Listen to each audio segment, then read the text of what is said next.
کراچی میں ڈمپر کے ذریعے ہونے والے حادثات ایک سنگین مسئلہ بن چکے ہیں اور اس کو صرف ایک ٹریفک حادثہ کہنا کافی نہیں ہوگا۔ حقیقت میں یہ مسئلہ اس قدر سنگین ہو چکا ہے کہ ڈمپر کو عوامی زبان میں موت کا سوداگر کہا جانے لگا ہے۔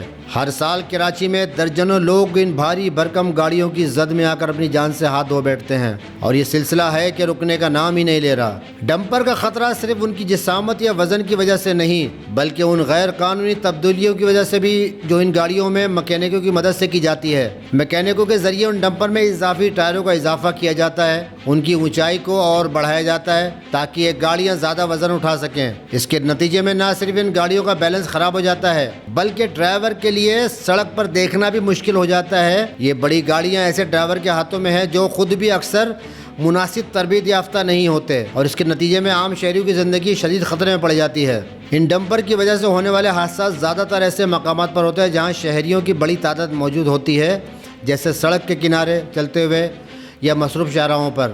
ڈرائیور کی اونچائی میں اضافہ ہونے کی وجہ سے انہیں نیچے موجود گاڑیاں، موٹر سائیکلیں اور پیدل چلنے والے نظر نہیں آتے۔ یہ حادثات اکثر اتنے شدید ہوتے ہیں کہ لوگ موقع پر ہی ہلاک ہو جاتے ہیں اور ان کے خاندان ہمیشہ کے لیے دکھ اور غم میں مبتلا ہو جاتے ہیں۔ حیرت کی بات یہ ہے کہ شہر کی انتظامیہ نے رات 11 بجے کے بعد ڈمپر کو شہر میں داخلے کی اجازت دے دی تاکہ دن کے وقت شہریوں کو بھاری گاڑیوں کے خطرے سے بچایا جا سکے، مگر کیا وجہ ہے کہ ڈمپرز دن کے اجالے میں بھی بغیر کسی روک ٹوک کے شہروں میں چلتے ہیں نظر آتے ہیں؟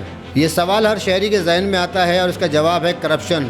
کرپٹ پولیس اہلکار اور ٹریفک افسران رشوت لے کر ان ڈمپر کو دن کے وقت بھی شہر میں داخل ہونے دیتے ہیں، جس کے نتیجے میں معصوم شہری اپنی جانوں سے ہاتھ دھو بیٹھتے ہیں۔ یہ معاملہ اس قدر سنگین ہے کہ لگتا ہے کہ قانون کی بالادستی صرف کاغذوں تک محدود رہ گئی ہے۔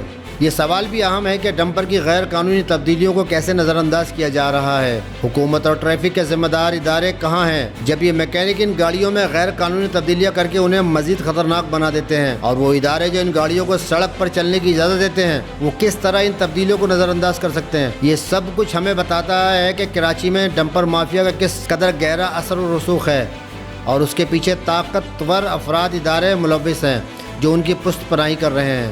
کراچی کے شہری اب اس مافیا سے تنگ آ چکے ہیں۔ وہ ہر روز اپنی جان کو خطرے میں ڈال کر سڑکوں پر نکلتے ہیں اور انہیں یہ خوف لاحق ہوتا ہے کہ کہیں کسی ڈمپر کے نیچے نہ آ جائیں۔ یہ مسئلہ محض ایک ٹریفک کا مسئلہ نہیں ہے، یہ شہریوں کی زندگی اور موت کا مسئلہ بن چکا ہے۔ حکومت کو فوری طور پر اس مسئلے کو سنجیدگی سے لینا ہوگا۔ پولیس اور ٹریفک کے محکموں میں موجود کرپٹ اہلکاروں کا احتساب کرنا ہوگا اور اس مافیا کو جڑ سے اکھاڑ پھینکنا ہوگا۔